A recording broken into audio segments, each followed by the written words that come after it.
চুরি করে আসছে। আসলে দেখা গেছে কি ফায়ার সার্ভিসের নাম্বারই অধিকাংশ লোকের কাছে নাই। এখানে কিন্তু প্রত্যেকের পকেটে মোবাইল আছে। কয়জনের কাছে ফায়ার সার্ভিসের নাম্বার আছে? নাই। যখন বিপদে পড়বে তখন খুঁজবো কার কাছে আছে।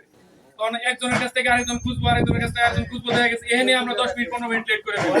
তারপরে আবার আমাদের আসতে হয়, এই রাস্তাটুকু আমরা গাড়ি দিয়ে আসি। রাস্তাতে অনেক যানজট, আপনারা নিজেরাও জানেন। এখান থেকে মোহনগঞ্জ যাইতে আপনাদের কয় মিনিট সময় লাগে আপনারা জানেন। আমরাও যেহেতু শহরটা পার হয়ে আসি, রাস্তাঘাটে যানজট আছে, অনেক দূর জমালা আছে, এগুলো পার হয়ে আসতে আমাদের 10-15 মিনিট সময় লেগে যায়।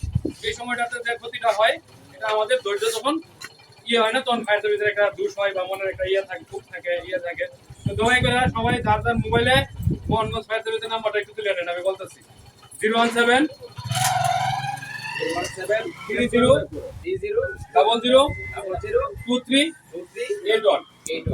এটা মোহনগঞ্জ ফায়ার সার্ভিসের নাম্বার। জি, আপনারা যদি কোনো অগ্নি নিবারক থাকেন প্রত্যেককে আপনারা যোগাযোগ করবেন, এবং যদি কারো বাড়িতে অথবা অগ্নি নির্বাপন, অ্যাক্সিডেন্ট, দুর্ঘটনা যে কোনো বিষয়ে ফায়ার সার্ভিসের মোহনগঞ্জ ফায়ার সার্ভিসের নিকটস্থ যারা আছেন, নিকটস্থ ফায়ার সার্ভিস মোহনগঞ্জ এটা স্মরণ করবেন।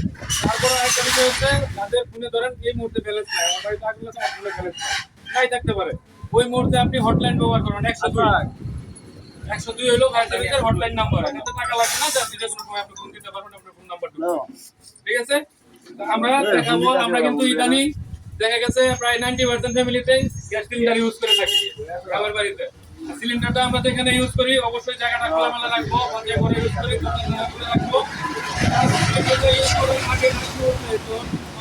সচেতন করে দিব, ওই রুমটাতে ঢোকার পরে একটু শ্বাস নিয়ে দেখে যে আসলে গ্যাসের গন্ধ আছে কিনা, যদি থাকে তাহলে দরজা খুলে দিয়ে একটু সময় নিয়ে তারপরে যেন ফ্যাশ হওয়ার পরে আগুনটা ধরে। আর না হলে মেসকুসা দিলে দেখা গেছে পুরো রুম সবাই একসাথে ধরে যাবে, যে রুমের ভিতরে থাকবে তার জন্য বিপজ্জনক। রান্না শেষে খুলে রাখা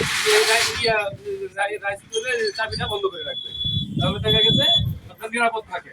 আর যেখানে সিলিন্ডারটা ইউজ করে এরকম একটা বালতি রাখার চেষ্টা করবো।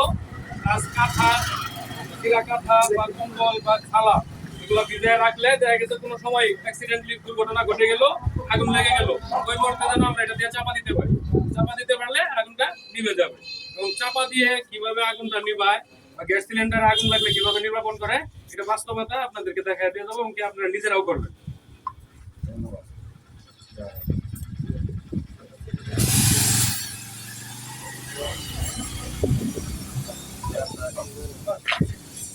তুই